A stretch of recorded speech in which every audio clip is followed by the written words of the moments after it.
Sit up. Right there, butterfly. Normal position, butterfly. So, obviously, if I step in here, what has he got? Dummy sweep, right? You can go to single X, you can do a whole bunch of things. I look at everything from, because I started as a wrestler. So, everything I do is from a wrestling standpoint first, and then it goes into other things. So, when a person's crunched up, I think cradle. It's real simple.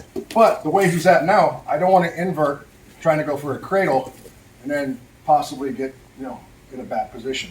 So I want to put him to the position that's most efficient for me to attack that cradle. So anytime I come in, I want to step off, depending on which side I want to go to, I want to kind of angle off to where he's at. You're fine. So I'm going to go this way, but as I do that, I'm going to push his head. So he's got two options. He can either fall down or he can post. Most of the time the guys will post because they don't want to just fall over. But I'll come off to this side because if I go here again, he's dummy sweeping me. So I go here, he posts. So now I have a cradle. My head is going to go right here. Most important thing. If his arm is out or up or whatever, if I don't have that arm trapped, I don't have a good cradle.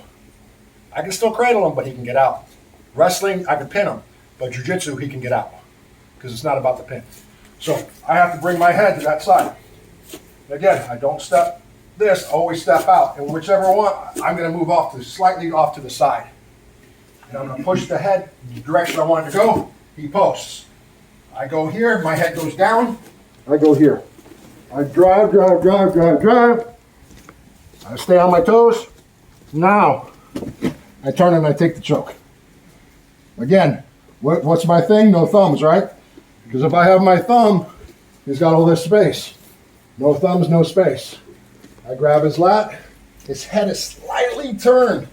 So you're not going to get called for cranks in case it's like a baby tournament.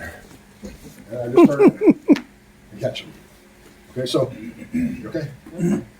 Again, here, no thumbs. Slightly turn, push my chest in, and then just kind of push into him and squeeze. This is one of my favorite passes I've been doing for a while, but I have a whole cradle series that I do from different positions and stuff. But again, I'm out to the side, I make him post. And sometimes the guys will try to kick you and all that kind of shit.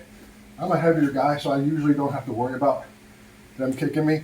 But if they kick, like if I go here and he goes to kick, it makes me drop harder on him. So I'm not worried about that. See how I have his arm? When I fall, I take it, and then I crack it. Boom.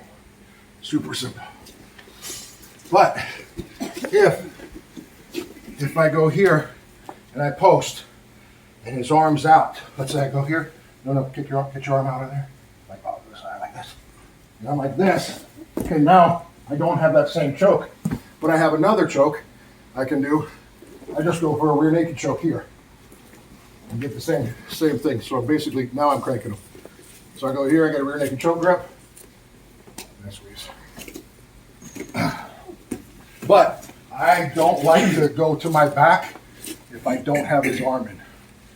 Make sense? So one more time.